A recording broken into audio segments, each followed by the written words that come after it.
मान लीजिए अगर आपका कोड सही आंसर दे रहा है पर वो स्लो है तो इंटरव्यू में वो कोड रिजेक्ट हो सकता है। इसका रीजन होता है टाइम एंड स्पेस कॉम्प्लेक्सिटी।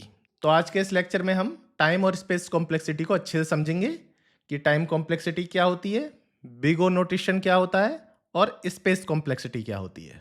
तो इन तीनों को हम डिटेल में जानने वाले हैं क्योंकि यही एक ऐसी टर्म है जो आपको एज ए बिगनर पता होनी चाहिए, जिसके वजह से ही आप अच्छा कोड लिख पाएंगे। सबसे पहले थ्योरेटिकल बात कर लेते हैं, फिर कोडिंग पे जाएंगे।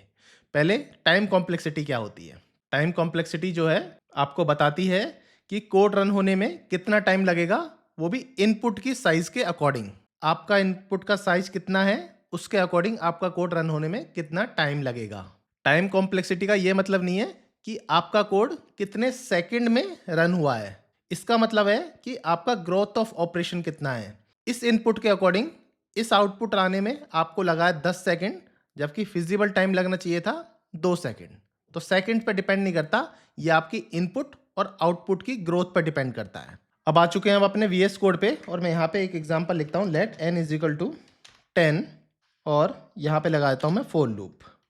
फोर लूप में let i is equal to 1 और i लेस देन n और i प्लस प्लस। ठीक है, इसके अंदर मैं कंसोल लॉग में i दिखा सकता हूँ। जैसे मैं इस कोड को रन करूंगा तो आपको दिख जाएगा, देखो 1 2 3 4 5 6 7 8 9 10 वैल्यू थी, तो 1 से लेके 9 तक आपको ये मिल चुका है। तो इसमें अगर n 10 है तो ये लूप 10 टाइम चलेगा, अगर n 1000 है तो ये लूप 1000 टाइम चलेगा। इनपुट बढ़ाने से ऑपरेशन भी बढ़ जाता है और ऑपरेशन बढ़ जाता है तो सेकंड्स भी बढ़ जाते हैं। तो इससे पता चलता है कि आपकी जो एक्चुअल टाइम कॉम्प्लेक्सिटी है वो आपके इनपुट और आउटपुट की ऑपरेशन पर डिपेंड करती है। तो ये तो है टाइम कॉम्प्लेक्सिटी। मैंने देखो इतना सब कुछ समझा दिया टाइम कॉम्प्लेक्सिटी में, फिर भी आपके मन में इशू फिर भी आ रहा होगा कि हम सेकंड्स में क्यों नहीं नाप रहे हैं। अब बात तो सेकंड्स की कर रहे हैं, एंड 10 टाइम चला तो इतना सेकंड लगा, एंड 1000 टाइम चला तो इतना सेकंड लगा। देखो मैं बताता हूँ एक्चुअल में क्या हो रहा है। एक्चुअल में आपको पता नहीं कि आपका लैपटॉप कितना फास्ट है कितना स्लो है, मोबाइल कितना स्लो है कितना फास्ट है, जहाँ भी आपकी एप्लीकेशन चल रही है। अगर आपका कोड सर्वर पर डला हुआ है तो शेयर्ड सर्वर है या डेडिकेटेड सर्वर है, उन सब पे डिपेंड करता है आपका कोड कितनी जल्दी चल रहा है। तो इसलिए हम सेकंड्स में नापेंगे तो ये गलत हो जाएगा। मेरा लैपटॉप फास्ट है तो मेरे में 2 सेकंड लगे, आपका लैपटॉप स्लो है तो आपके लैपटॉप में 4 सेकंड लगे। तो सेकंड्स में नापना इसलिए गलत है। और करेक्ट अप्रोच क्या होती है कि काउंट ऑपरेशन में नापा जाए, इनपुट की साइड्स के अकॉर्डिंग पता लगाया जाए कितनी देर में आउटपुट आएगा। इसीलिए हमारी नेक्स्ट टर्म आती है big O notation. Big O notation का यूज करके हम एक्चुअल टाइम पता लगा सकते हैं। अब आपने सुनिए एक नई टर्म जिसका नाम लिखा है मैंने बिग ओ नोटेशन। पहले मैं आपको थ्योरेटिकल बताता हूँ बिग ओ नोटेशन होता क्या है, फिर हम इसको प्रैक्टिकल जानेंगे। तो आज के इस लेक्चर में हम वो चीज़ें पढ़ेंगे जो आप मोस्टली पूरे सीरीज में यूज करोगे। ठीक है, तो अब आता है नेक्स्ट में big O notation. Big O notation क्या होता है? बिग ओ नोटेशन एक मैथमेटिकल वे होती है जिससे हम एनालाइज करते हैं कि एल्गोरिथम की परफॉर्मेंस इनपुट साइज के अकॉर्डिंग कैसी दिखाई दे रही है। और बिग ओ नोटेशन के अकॉर्डिंग ही हमें पता चलती है हमारी टाइम कॉम्प्लेक्सिटी क्या है और स्पेस कॉम्प्लेक्सिटी क्या है। बिग ओ नोटेशन जो है सेकंड्स में नहीं बताती, बल्कि बताती है एल्गोरिथम कितनी स्केलेबल है, इनपुट बढ़ाने पर ग्रोथ रेट क्या होगी, मशीन लैंग्वेज कंपाइलर से इंडिपेंडेंट कंपैरिजन रहता है कि इसका कोई कंपैरिजन नहीं है। इसीलिए आपने इंटरव्यू में भी देखा होगा लोग यही पूछते हैं बिग ओ नोटेशन क्या होता है। एक्चुअल में ये नहीं पूछते कि आपका टाइम रन होने में कितना टाइम लगा है, ये कोई नहीं पूछता। ये सब पूछते हैं इसका नोटेशन क्या है। ठीक है, और ये भी पूछते हैं कि वर्स्ट केस क्या हो सकता है। इंटरव्यू में जनरली यही पूछा जाता है कि वर्स्ट, अगर इनपुट केस वर्स्ट है तो उसके अकॉर्डिंग आपको वर्स्ट केस को कैसे हैंडल करोगे आप। तो वर्स्ट केस की गारंटी जो होती है वो परफॉर्मेंस अच्छी देती है। बेस्ट केस जो है थोड़ा सा मिसलीडिंग हो सकता है कि आपने इजी में लिख दिया, इस इनपुट के अकॉर्डिंग ये आउटपुट हो गया, ऐसा नहीं है। इनपुट कुछ भी टिपिकल इनपुट हो सकता है, उसके अकॉर्डिंग आपका आउटपुट क्या आ रहा है वो होता है वर्स्ट केस सिनेरियो। तो हमें उसको लेके चलना होता है। मैं आपको थोड़ा सा आगे चल के बताऊंगा वर्स्ट केस सिनेरियो क्या होता है रियल में। अभी ये समझ लो हमें बिग ओ नोटेशन से ही पता चलता है हमारी कोड किस एल्गोरिथम पे रन कर रहा है और कितना टाइम और कॉम्प्लेक्सिटी के अकॉर्डिंग ये वर्क कर रहा है। चलो मैं आपको थोड़ा सा डायग्राम के थ्रू समझा देता हूँ। तो ये तो है कॉम्प्यूटेशंस और ये है इनपुट साइज। इनपुट साइज के अकॉर्डिंग कंप्यूटेशन में कितना टाइम लग रहा है ये मैंने ग्राफ बनाया आपके लिए। तो देखो सबसे पहले तो है कांस्टेंट। अगर आपके पास एक ही इनपुट है, आई की वैल्यू 1 है और उसी को आप प्रिंट करा रहे हो, तो कॉम्प्लेक्सिटी जो होगी वो कांस्टेंट होगी, उसको बोलेंगे O1। तो ये बेस्ट कॉम्प्लेक्सिटी होती है। हाईली ऑप्टिमाइज कोड जो होता है उसकी कांस्टेंट ही रहती है कॉम्प्लेक्सिटी। ये फास्ट भी होता है और इनपुट से इसको फर्क भी नहीं पड़ता।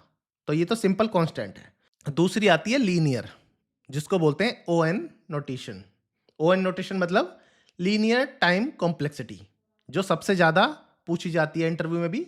इसका मतलब ये है इनपुट डबल होने पर भी टाइम भी रफली डबल हो जाएगा। फॉर एग्जांपल ये सिंगल लूप होता है तो ये वाली कॉम्प्लेक्सिटी, एक ही लूप यूज़ करा है तो ON हो जाती है। मोस्ट कॉमन और एक्सेप्टेड होती है ये ON नोटिफिकेशन, ठीक है, सिंगल लूप के लिए जनरली यूज होती है। एक होती है ON की पावर 2, ये होता है क्वाड्रेटिक टाइम कॉम्प्लेक्सिटी। अगर नेस्टेड लूप्स है, इनपुट डबल करना हो, टाइम जो है 4x हो जाता है इसमें। लार्ज इनपुट के लिए डेंजरस है, स्लो रहती है आपकी एप्लीकेशन और नेस्टेड लूप में वर्क करती है। देखो जब ये रेड कलर में दी हुई है। ऐसी होती है लॉग लीनियर, एक्सपोनेंशियल और वॉस्ट जो होती है ON नॉट। तो ये होती है वॉस्ट सिनेरियो की। एक और होती है जो मैंने बताई नहीं अभी तक, लॉगरिथम O log n। इसको नॉर्मली बाइनरी सर्च में यूज करते हैं। इफेक्टिव होती है, डिवाइड एंड कॉन्कर एल्गोरिथम में ये वर्क करती है और बहुत फास्ट है और लार्ज डेटा के लिए बेस्ट भी है। तो इन सब कॉम्प्लेक्सिटी को हम डिटेल में पढ़ने वाले हैं। जस्ट मैं आपको बता रहा हूँ, अगर ये कॉम्प्लेक्सिटी है तो आपका कोड फास्ट, ऊपर जाते रहोगे तो कोड धीरे धीरे धीरे धीरे स्लो होता रहेगा। ठीक है, इस तरह से हमें टाइम कॉम्प्लेक्सिटी को मेजर करते हैं ओ नोटिफिकेशन के थ्रू।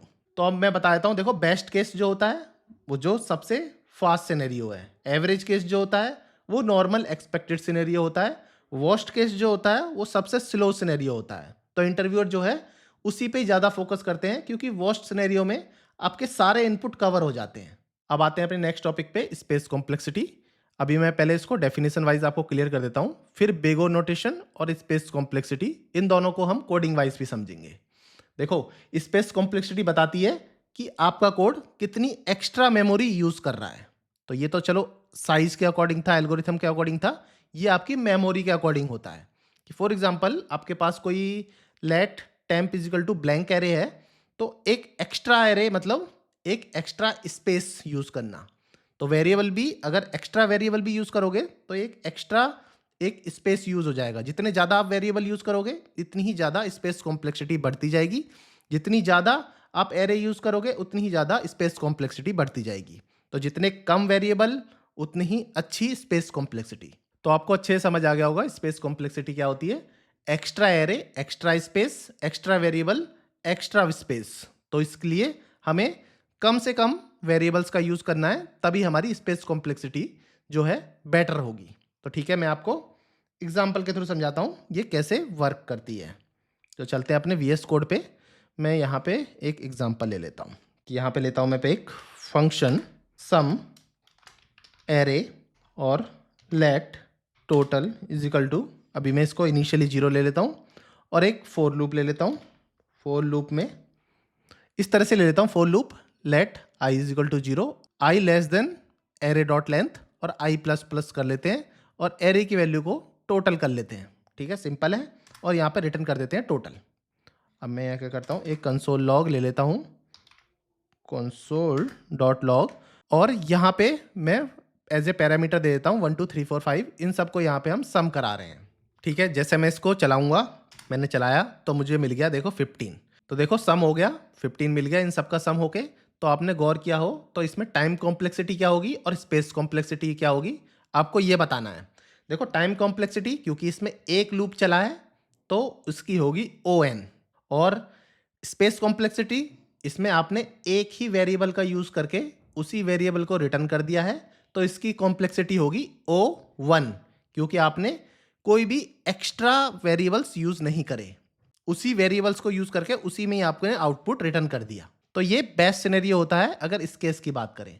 अगर फॉर एग्जांपल हमें इसी लूप को हमें स्पेस कॉम्प्लेक्सिटी भी ON चाहिए होती तो हम कैसे करते, वो मैं आपको बता देता हूँ किस तरह से होगा।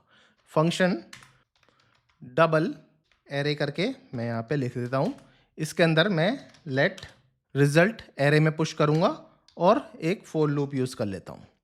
फॉर लूप में इस तरीके से मैं इसके अंदर रिजल्ट को पुश कर रहा हूँ एरे के अंदर, एरे आई, और इंटू 2 कर रहा हूँ।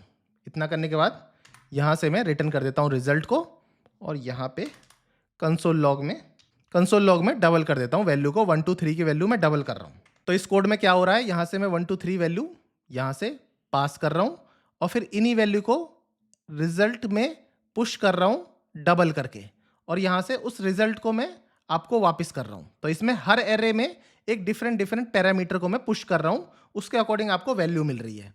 तो इसकी टाइम कॉम्प्लेक्सिटी तो ओ एन ही रहेगी, पर स्पेस कॉम्प्लेक्सिटी भी ओ एन ही हो जाएगी, क्योंकि हम बार बार एरे में नई नई वैल्यू पुश कर रहे हैं और उसी एरे को रिटर्न भी कर रहे हैं। तो सेम कॉम्प्लेक्सिटी होगी स्पेस की भी और टाइम की भी।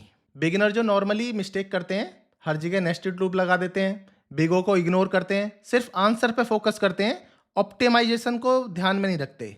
तो इस तरीके से आपको हर चीज़ सोच के चलनी है कि टाइम कॉम्प्लेक्सिटी क्या होगी, स्पेस कॉम्प्लेक्सिटी भी क्या होगी, और आप कैसे बेटर कोड लिख सकते हैं। तो अभी के लिए इतना ही। आज का टास्क है, आप सिंगल लूप और नेस्टेड लूप पे कॉम्प्लेक्सिटी पे वर्क करें। O N, O one, O N two, इन सब पे थोड़ा सा एनालाइज करें और कोड को ड्राई रन करना शुरू करें कि हर लूप किस तरह से चल रहा है। तो इससे क्या होगा, आपकी सोचने की थिंकिंग अच्छी होगी। अगर मेरी वीडियो इन्फॉर्मेटिव लगी हो तो प्लीज़ मेरे चैनल को सब्सक्राइब करें, अपने दोस्तों के साथ शेयर करें। Thank you.